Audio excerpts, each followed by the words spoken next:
no one knows what's happening. It's chaos. This is what I imagine happens at the draft. They're trying their hardest to work out trades. Look at the GMs go. I mean, it's constant dialogue. And speaking of constant dialogue, we did have a trade last night. Anthony Simons to the Celtics for Jrue Holiday. Now, I want to say this real quick. I've talked before about percentage sources where it's like someone will hit me up, just be like, hey, I know somebody here or there. And it's like, I'd say 10% sources. Somebody did hit me up before the Luka trade and was like, hey, there's some bad shit going on with Luka. But I didn't believe it because it was like a 10, 20% source in my mind. Somebody did hit me up and they're like, hey, I know someone. Anthony Simons might not be on the Celtics to start the season. That's what somebody told me. I don't know how fucking true it is. I'm just saying. But anyways, that wouldn't really surprise me all that much because honestly, Anthony Simons does not strike me as a Boston Celtics player in the slightest. But this is an interesting trade. Everybody immediately poo-pooed it for Portland. And I get why. You know, as a Mavericks fan, big sigh of relief. I did not want the Mavericks to give up much of anything for Jrue Holiday. In fact, I wanted the Mavericks to get something in return. So for the Celtics, I think this is a big win. I don't really know. What does this do for them this year, money-wise? It saves them a lot of money tax-wise. I think I saw something along the lines of $50 million is what they're saying, is what they're saving this year in tax money. It's also helping them out tremendously next year because Anthony Simons is on an expiring contract. So it's a big win for them. I'm not sure what the value of Anthony Simons is necessarily.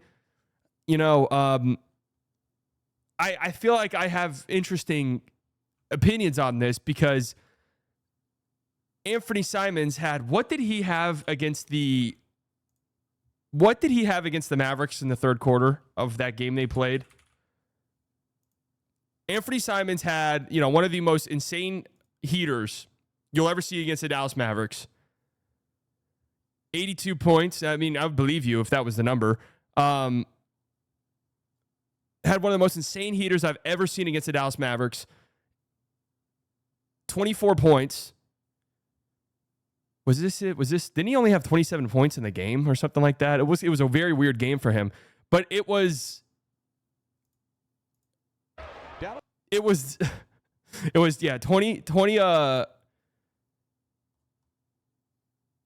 25 points, I think is what it was.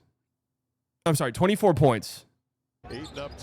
All in the third quarter against the Dallas Mavericks. Just an absolute heater. Now, the funny thing about this game was, and it's why I like Anthony Simons. I think he's fine. I think he's a great, explosive microwave scorer, can shoot, can get downhill and drive. Good offensive player. Like, genuinely probably underrated across the league as an offensive player. I really think a team like, Orlando always made so much sense for a player like Anthony Simons, right? But this game in and of itself is all of the problems with Anthony Simons and why, I don't know if his value is as high as maybe people might think, because as good as he was in this game and as good as he was in the third quarter, again, scoring 24 points in the third quarter, do you want to know how many the Blazers as a team scored 39 points, mainly due to Anthony Simons. You want to know how many points the Blazers gave up in that quarter? 39 points. You want to know what happened about 1 minute into the fourth quarter? Anthony Simons fouled out. So it's this like give and take with him. He is a horrific defensive player. Horrific, which is why it's kind of interesting. What's going to be the game plan there with like him and Pritchard, I wonder. And I have to say, as much as I do respect Anthony Simons' ability to score and shoot, I think for the Celtics, this is very much money saving. I don't think they're like, we need Anthony Simons. Like, we have to get Anthony Simons. I don't think that was in the cards for them. I think it was just, let's get off this money and we get an expiring deal back. And Anthony Simons is here now. And if we keep him, we keep him. If not, maybe we can flip him somewhere else, right? And I have to imagine that's the case. So on that front, because I think people see, like, I've seen people talk about this trade as if Anthony Simons is this huge positive asset, and I'm not necessarily sure that's true. But back to the trade deadline when we were trying to like predict Anthony Simons trades, I was always just like, I have no fucking clue what his value is. You can tell me Anthony Simons goes for 1, 2 first-round picks, that wouldn't surprise me if a team desperate for offense traded a couple first-round picks. I wouldn't be surprised if it was 2 second-round picks. Like, I have no clue. The league just doesn't really value these small guards who don't play defense, no matter how good you are offensively, which is why in the upcoming draft, I've kind of just like Jeremiah Fears and some of these small guards who don't profile to be good defensive players whatsoever. It's hard. It's hard to really buy into some of those guys because the league, I don't think, values them, and they're difficult players to project to have real positive impact. So let's talk about the Portland side of things, because I've seen people be very confused by this. I've seen people like, why the fuck is Portland doing this? It is kind of interesting, right? Like, let's just pull up their cap sheet moving forward.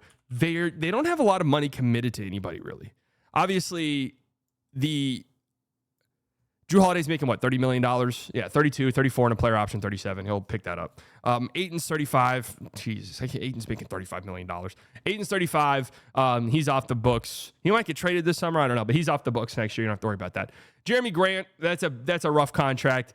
If you can trade him, you need to trade him this offseason 100%. But outside of that, you got Deni Avdija on one of the best deals in the NBA, full stop. Right. Robert Williams is a free agent at the end of the year. Matisse Thybulle is a free agent. That's $24 million coming off your books.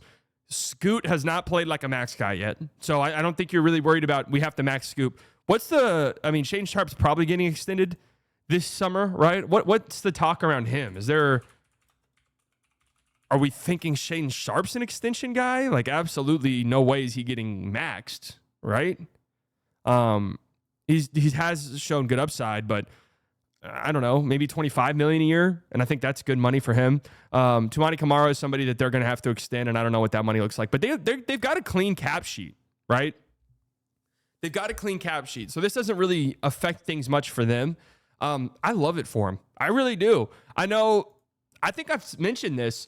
I expect Portland to be aggressive. I think Portland views themselves as not a championship contending team. That's probably aggressive, but a playoff contending team next year. If you watched any Portland Trailblazers games in like the back half of the season, you saw a team that had real legit defensive upside. They had a guy make an all defensive team in Toumani Camara. Donovan Clingan is one of the more interesting young defensive players in the NBA. So I like this for them. I think they're going to have stretches where Jrue's on the court with Toumani and, Avdija's fine defensively and Clingan's out there and they're good defensively, and they're good defensively. I like it. So, Deni Avdija's contract is incredible. I just want to look real quick. What was Portland's numbers? They had that stretch. Remember that stretch in like January, February, where it was like, oh my God, is this team going to fucking make the playoffs? Guys, from February 1st onwards, Portland, 17-17, 500. Now, offensively, a little bit rough. 21st. It's not like they're dead last. They were fourth in defense over that stretch. And you watch them, I don't want to say it's reminiscent of OKC or anything like that, but they fly around the court and they generate turnovers. They play passing lanes. They get steals. They're a fun defensive unit, and they're going to be much better next year. And they're going to be a very difficult team to play. They're going to be a very, very difficult team to play. And I like it for them personally. I think it's good to have a vet guy like that come in when you have a couple young guards that you're really hoping progress in Scoot and in Shane Sharp. And Anthony Simons wasn't in their future plans. Like, I know you see Anthony Simons. What is he? 25 years old. Still a super young guy. 26 years old, just turned 26. Final year of his deal. You see that and you think, what are they doing? I don't know. Anyone who watches Anthony Simons knows who he is. He's a microwave scorer, good offensive player, really bad defensive player, hard to build around, and they already have this kind of log jam in their backcourt with these other young guys that they want to progress. And I know they just got another backcourt guy, but Jrue's a little bit different where he doesn't need shots offensively. You can still run your offense through Scoot or through Shane Sharp and let those guys get their developmental reps. But now you have an older guy in Jrue Holiday and a really good defensive player in Jrue Holiday who has lost a step but is still good. I love it for him. Defense wins championships. Nico Harrison told us that. I love it. I just don't like they had to give up picks even if it was just seconds. Yeah, I mean, again, it's a 10 out of 10 trade for the Celtics. Seriously, I do. I can't. It's this whole process. I thought there was next to no way that Boston was going to be able to get off of this contract. Not that it's like the biggest albatross ever or anything like that, but that Boston was going to be able to get off this contract